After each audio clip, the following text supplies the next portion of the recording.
At around 7 a.m. on November 12, 2012, a housekeeper entered the home of 52-year-old Greg Fall on Ambergris Key, an island off the coast of Belize. When she pushed the door open that morning, she saw something horrific. Greg was dead, lying face up on the bed in a pool of blood. The investigation would reveal that he had been shot once in the back of the head, close range, execution style. He also had multiple red marks all over his body and a piece of fingernail embedded in his scalp. His iPhone and laptop were missing, but there was no sign of forced entry. A single 9mm shell casing was found nearby. There was blood smeared on the floor and red marks on his back and side. Investigators would later determine that the marks were taser burns. Greg was a former restaurant owner and builder who had worked on projects at SeaWorld and Universal Studios. He had lived in Central Florida, but after a divorce, he was ready for a new start in the tropical paradise of Belize. According to his family, Greg was friendly and outgoing and entrepreneurial. He was a builder who had a passion for setting up new businesses and for fishing. But his dreams for a chilled-out beach existence were shattered when he met his neighbor, John McAfee. 67-year-old John lived in a compound 600 feet away from Greg's house. They shared a dirt path that led down to the beach. John was a genius, a cybersecurity expert who had cornered the market on antivirus software back in the 90s. At one point, he'd had a net worth of over $100 million. At first, a lot of people on the island thought of 67-year-old John as just a local, eccentric rich guy who loved to throw parties with one of his many teenage girlfriends on his arm. But after John moved to Belize, things took a dark turn in his life. Soon he surrounded himself with guns and armed guards, and he seemed to transform into a kind of crazy cross between Hugh Hefner and Colonel Kurtz in Heart of Darkness. How did John go from being a nerdy tech guy to accusations of multi-million-dollar fraud and masterminding tortures, murder, and rape? I'm Catherine Townsend. This is Red Collar.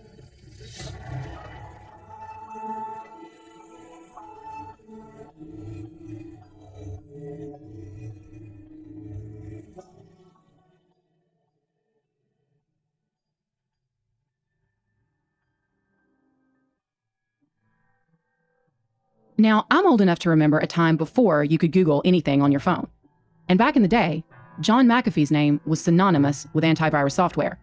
To this day, every single time I see one of those annoying pop-up ads, I think of him. But it turns out that there is a lot more to John McAfee's story. John was born in Gloucestershire, England, on September 18, 1945, to an English mother and an American father. He has dual citizenship, and he's always described himself as an Anglophile. Now, because John has openly stated multiple times that he loves messing with journalists and has often written off crazy behavior as a hoax or a prank, it's sometimes hard to know which parts of his story to believe. But he said that his dad was abusive and committed suicide when he was a teenager. And then John and his mother went to live in Virginia. He started drinking heavily and using drugs. John went to Roanoke College, and after he graduated, one of his first jobs was selling magazines door to door. And this might have been the first place he learned that sometimes the story you're selling is more important than the product. John went to Roanoke College, and after he graduated, he was working on a PhD in mathematics, but he left after he got caught dating a student. He married that student, and eventually, they made their way to Silicon Valley in the 80s. He worked for several companies in the field of computer science. At one point, he worked for Lockheed Martin. Then in 1986, the first big computer virus hit, the Doomsday virus. Then, a couple of Pakistani brothers, the Alvi brothers, made history by inventing something called the brain virus. These guys were on the cover of Time magazine, and this was the biggest story in the world. This was the first time that the idea of computer viruses, machines being infected and spreading to other machines, spread into the national consciousness. And it was also one that could be manipulated to terrify people. And McAfee was very good at manipulating a story. He created a program to beat the virus, and it worked. Then he did something surprising. Instead of selling it, he gave it away for free. This was a brilliant move because later this would give him a massive customer base. Even in the early days, people who worked with McAfee said that they behaved kind of like a cult, sleeping at the office, sometimes having sex there. He was also doing a lot of cocaine at this point, and sometimes selling it to his employees. He would drink scotch and pop pills at work. According to Wired, it wasn't unusual for him to go to work while tripping on acid in those days. But in the culture of Silicon Valley in the 80s, this didn't seem all that strange. Once, he took a whole bag of the psychedelic drug DMT and ended up hiding behind a garbage can and hearing voices. Eventually, in 1984, he was let go from his job and his wife left him. So he ended up in rehab. And after going to Alcoholics Anonymous, he would tell anyone who asked from that point on that he had been completely sober since 1984. This would be called into question later. In 1992, another virus hit called Michelangelo.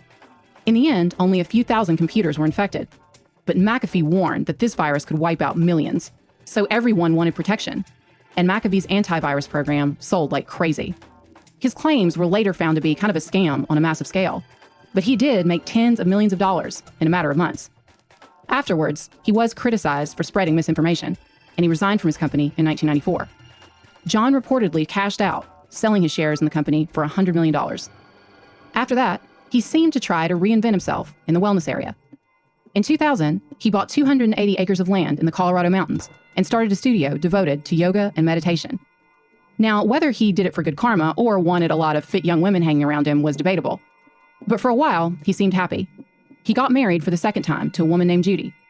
And there's very little information out there about his second wife, or his first wife for that matter. But he divorced his second wife in 2002. Now, during this time, John wrote 5 books on what he called relational yoga and other aspects of Eastern philosophy. Though he seemed totally immersed in this lifestyle at the time, he would later describe them as trash. Eventually, he closed down the retreats and moved to New Mexico with his 22-year-old girlfriend, Jen. After he got out of his yoga guru phase, he bought property in New Mexico and founded the Southwest Aerotrekking Academy.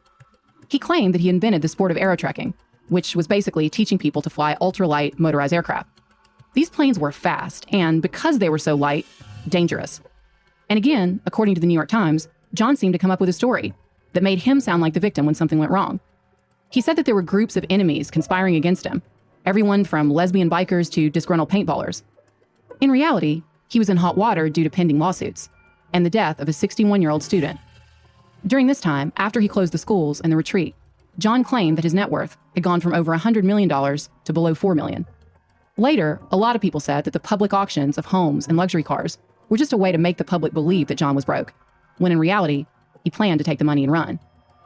Journalist Jeff Wise, who spent a lot of time hanging out with John and reporting on him over the years, said that he began to investigate the possibility that John may have had other motives. Jeff first interviewed John for a story in 2007 in Psychology Today. At the time, John was living in New Mexico with Jen. Like many other journalists, Jeff Wise first seemed to find John charming. Later, he said he saw his dark side and wrote in Gizmodo how in his view John went, quote, from Peter Pan to final real Scarface, end quote. In 2007, Jeff wrote, quote, he's not only hugely charismatic, he also embodies many of the qualities that I aspire to. He is funny, adventure-seeking, physically courageous, intelligent, and media savvy. He wants to experience everything intensely and to understand everything. He knows how to tell a story, and he's got plenty to tell, end quote.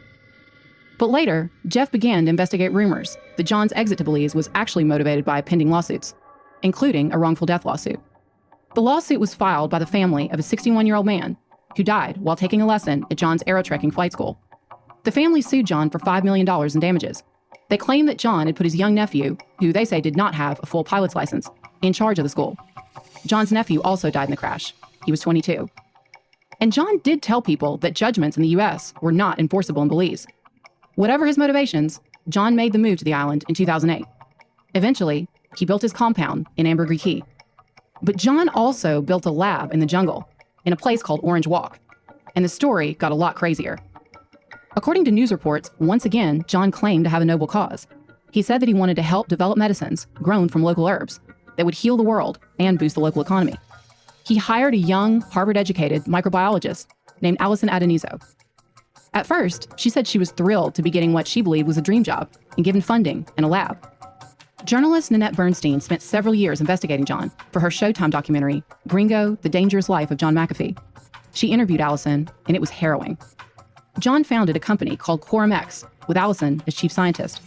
Allison said that they were supposed to be working on anti-quorum sensing, which interrupts bacteria's ability to communicate and spread. Gizmodo said this could be the herbal equivalent of Neosporin. But over time, Allison said she started to realize that John was shady. He went from talking about making antibiotics using local herbs to claiming that they were working on aphrodisiacs, basically a female equivalent of Viagra.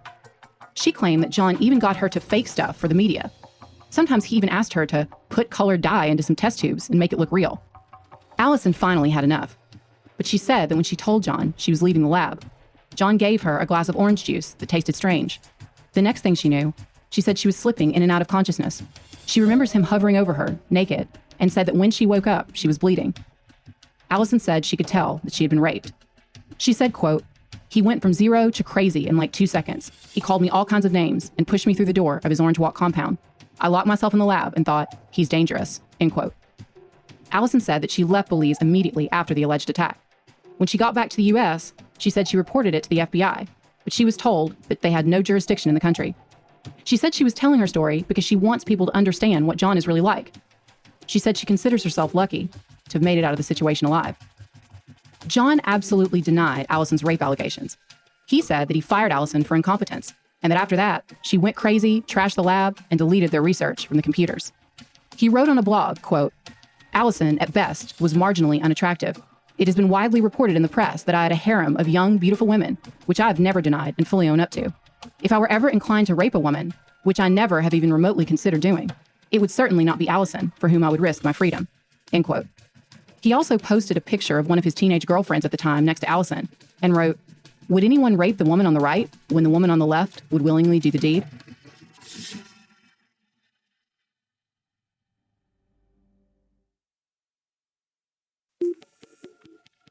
After setting up his compound, John began to surround himself with a group of violent criminals, people who had connections to gangs, people who he believed that, for a price, would defend him to the death. Now, some of this paranoia may have been justified. In Belize, there are people who target wealthy foreigners, and it's not uncommon for people to pay local watchers or armed guards to patrol their property. Any environment that has palatial homes surrounded by a lot of people in poverty can create an unstable environment for people living inside the walls. Inequality does create uncertainty. But despite his claims of long-term sobriety and the fact that he reportedly did not allow any of his girlfriends to drink, John may have had other reasons for his growing paranoia. Authorities in Belize were taking a look at him, at his compound, his lab, and the fact that he was surrounding himself with an armed militia, and they started to suspect that he might be manufacturing methamphetamine. Then at one point, John reportedly started posting anonymously on a Russian website. He was using a pseudonym and very enthusiastically detailing his experimentation with MDPV, also known as bath salts. "I'm a huge fan of MDPV," he wrote in one post. "I think it's the finest drug ever conceived, not just for the indescribable hypersexuality, but also for the smooth euphoria and mild come down." He wrote that he was trying to create a new drug, and he wrote about his methodology. The post got more and more outrageous. He wrote, for example, that he would not give doses of his new drug to friends because they would masturbate until they bled, or try to have sex with his dogs. Later, when he was called out on this, he would say, as he often did when he was trying to get out of something, that this was all just an elaborate hoax.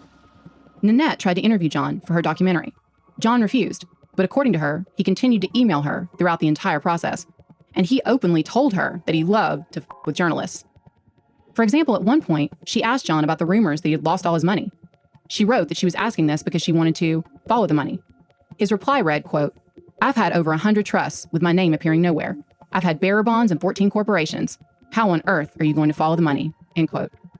Much like the serial killers who communicate with the press, even though they have to know that this could be a nail in their coffin later, John couldn't seem to help showing off. And his personal life also seemed to be spinning more and more out of control. Over the years, he morphed from a nerdy Silicon Valley guy to kind of a caricature of himself. Multiple tattoos, bleached blonde hair, and several teenage girlfriends who lived in what he described as a harem. They would later tell reporters that John was kind to them and that he paid them well. A lot of these young women came from broken homes where they'd been molested or worse. Some were single mothers. All were open about the transactional nature of their relationships. One girlfriend, who's described as a teenage former sex worker, told the BBC, quote, "He's sweet, generous. He likes to like adventures. He's serious, and usually he has a dark sense of humor. He's generally a sweet guy. He just doesn't like to be with," end quote. He met one girlfriend, Amy, when she was just 16, and this ended his 12-year relationship with Jen, who had come with him to Belize. For the next several years, he kept acquiring other women.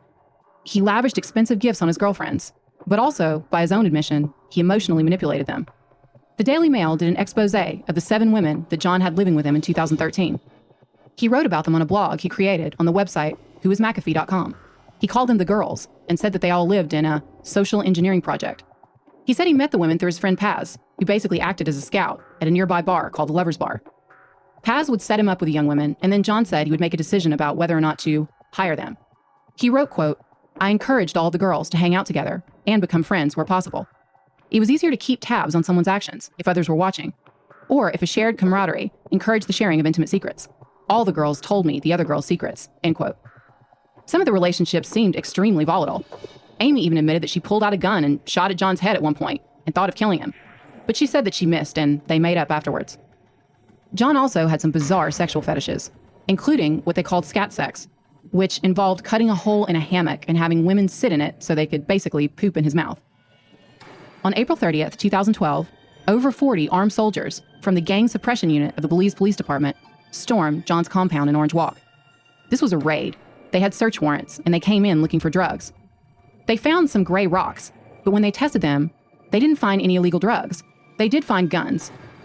Now, this is a bit of a mystery because it's been reported the police did not find cocaine or meth, which they thought might be there. But at the time, bath salt chemical compounds were not illegal in Belize, so many people have speculated that that could have been what John was working with. New York Magazine suggested that John could have been using alpha PHP, which, according to the article, is similar in structure and function to the active ingredient in khat, or flakka. In the end, the government of Belize only charged John with one count of having a firearm without a license. He was released, but after the raid, John got even more paranoid. He left Orange Walk and went back to his home at Ambergris Key. And that's when he started butting heads with Greg Fall. Greg had dreamed of a quiet life of semi-retirement. So when he encountered John with his armed militia and loud sex and partying and pack of aggressive dogs, he was not happy. He believed that John was terrorizing the neighborhood, and he made his views known. He filed a complaint. It read, quote, "The residents and visitors of the Mata Grande subdivision and surrounding properties petition local authorities to address 3 issues affecting our safety, health, and tourism. These problems are all at the residence of John McAfee," end quote. According to ABC News, the petition also stated that John's guards walk around with shotguns at night, up and down the beach. They have been known to shine spotlights right into people's eyes at night and act aggressively with their guns.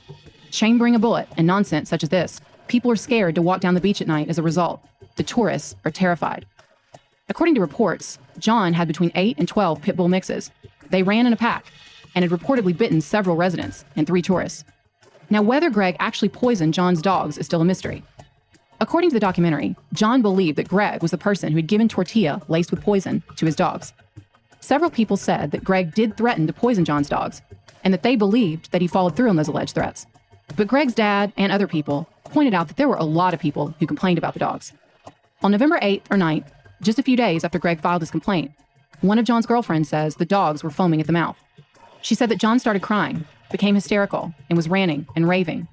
He took a shotgun and put 4 of the dogs down. The next day, he had some construction workers bury them. On November 11th, according to police, Greg Fall was out drinking at a barbecue with a friend. At around 11 p.m., he headed home, and at some point, he went upstairs to bed. To get home, he would have had to pass right by John McAfee's house. That night, he also left a friend a voicemail, saying that he thought there could be someone in his yard. But he said it was nothing to worry about, according to court documents. The next day, he was found dead. But Nanette talked to a lot of locals during the filming of her documentary, and she found out that John had allegedly made examples of people before, including a local man named David Middleton. According to sources Nanette spoke to, David broke into John's home and stole some stuff. When John found out about it, he paid some people to beat David up. He gave the crew $3,000. The men brutally beat David and cut him with a steak knife. They took him to the hospital later, but David slipped into a coma, and several days later, he died.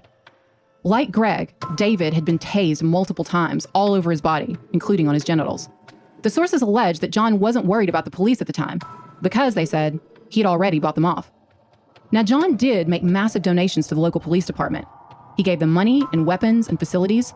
He said that he did this to reduce crime on the island, but a lot of people wondered if, once again, he had ulterior motives.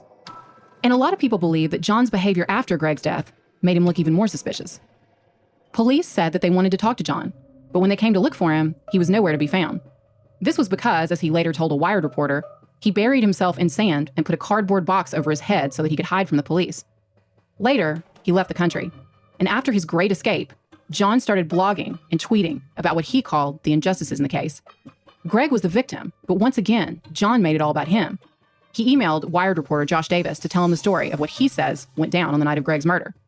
He told Josh that he had seen frogmen dressed in diving suits approaching his home and hanging around in recent months. He said that on the night Greg was murdered, he saw the police, who he described as a contingent of black-suited thugs. He said that they were dropped off at the dock near his home. He said that police began flooding the beach, and shortly after that, all of his dogs were poisoned. He said that 4 of the dogs had already died. He insisted that the government had killed Greg, and he said that he was their actual target. He told a New York Times reporter, quote, "The only person I know who didn't do it is Greg Fall, because he loved dogs, and people who love dogs don't kill other people's dogs, end quote. Now, this is an extremely odd statement to make. Greg's family was doing their own investigating, and according to a lawsuit, they allege that in the early hours of November 11th, a female associate of John's, presumably one of his girlfriends, went to Greg's house and distracted him while a hitman was able to subdue, torture, and murder him. They named the hitman as Eddie McCoy, who was better known locally as Mac-10, after the type of gun that he liked to use.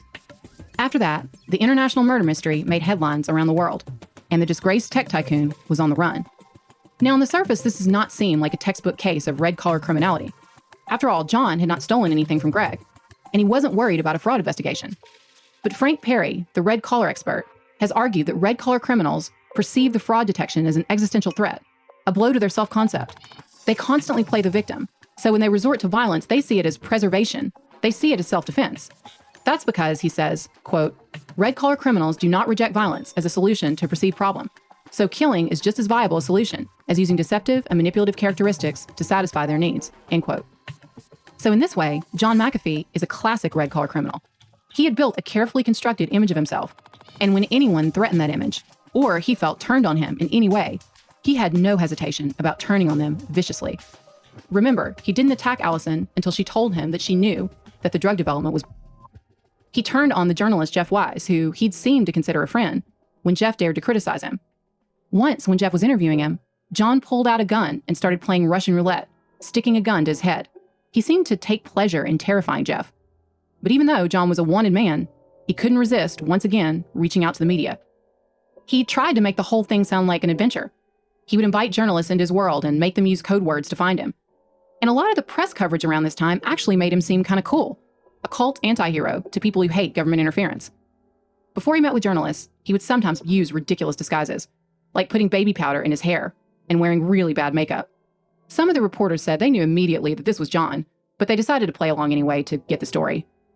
John was adamant. He said he was not going back to Belize to face questioning in Greg's death, due to what he believed was a vendetta by the government to assassinate him. They may be from totally different worlds, but at this point, I'm seeing a lot of parallels between John McAfee and the Tiger King. They both had the bleach blonde hair, the tribal tattoos, and the outrageous behavior. John even has tiger prints tattooed on his shoulders. It's easy as a journalist to get distracted by the story of these guys and their zany antics, but we have to dig deep to not be fooled by the mask and to focus on the evidence and follow the money. The murder conviction rate in Belize is shockingly low. We're talking single digits. There's no DNA lab in Belize, so the embedded fingernail on Greg's body couldn't be processed. More evidence started to surface, but none of it was conclusive. One of John's girlfriends gave him an alibi. She said he was with her on the night of the murder. But another former worker claimed that he had picked John up shortly after 3 a.m. on that night. He said he picked him up in a location near Greg's house and took him back home. Greg's parents alleged in their lawsuit that when John hired Eddie to kill Greg, he paid him $3,000. Eddie admitted that he worked for John as a bodyguard, but he denied any involvement in Greg's murder. He later implied to Nanette that there may be more to the story, but said he planned to disappear before things got too dangerous for him. Murder convictions in Belize are almost impossible without eyewitnesses or a confession, and the police had neither.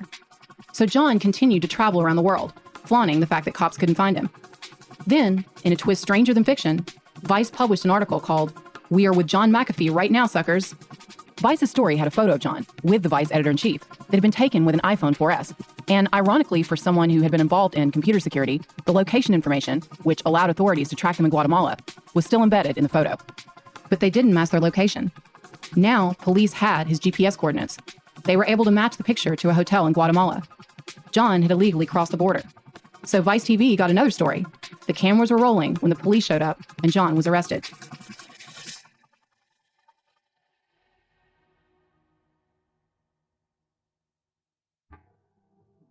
John was detained in a Guatemalan jail facing deportation, but he faked a heart attack so that he could buy time for his lawyer to put in an appeal.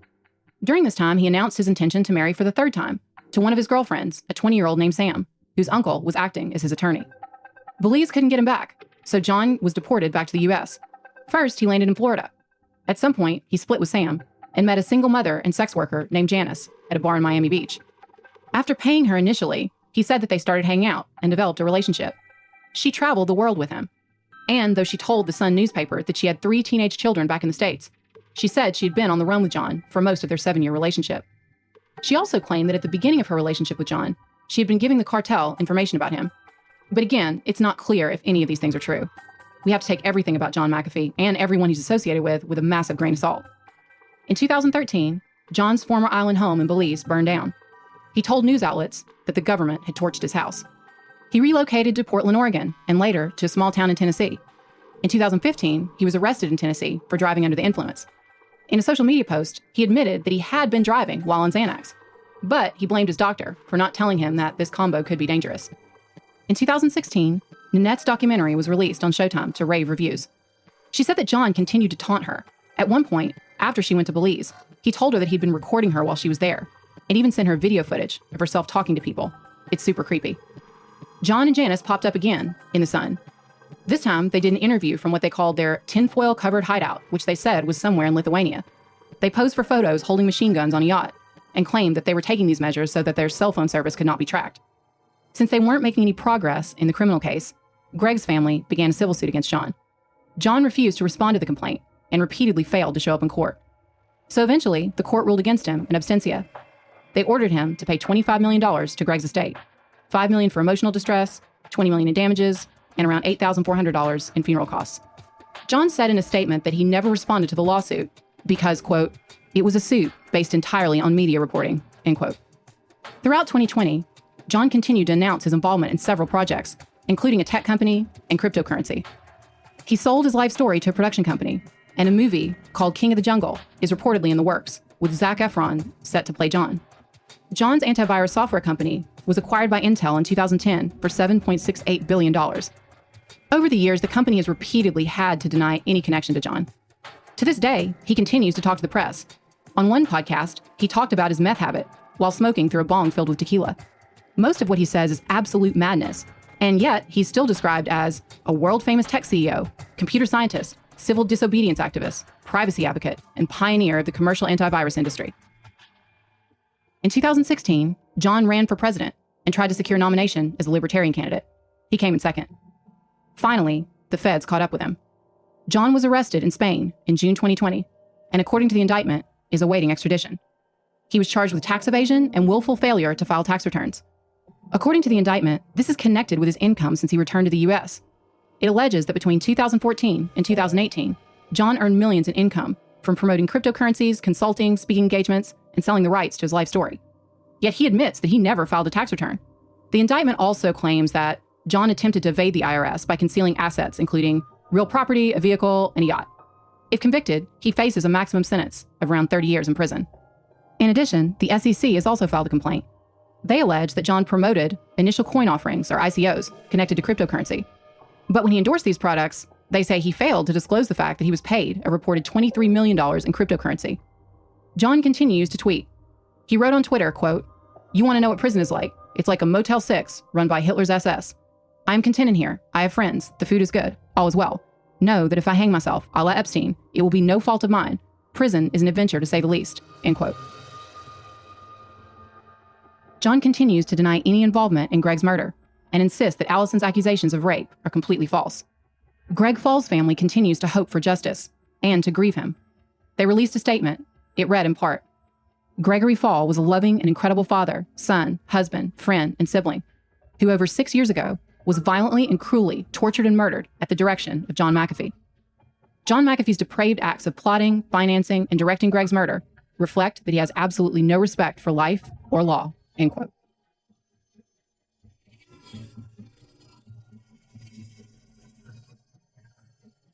Red Collar is an AudioChuck original podcast. Research and writing by me, Catherine Townsend, with production assistance from Alyssa Gostola and Resonate Recordings.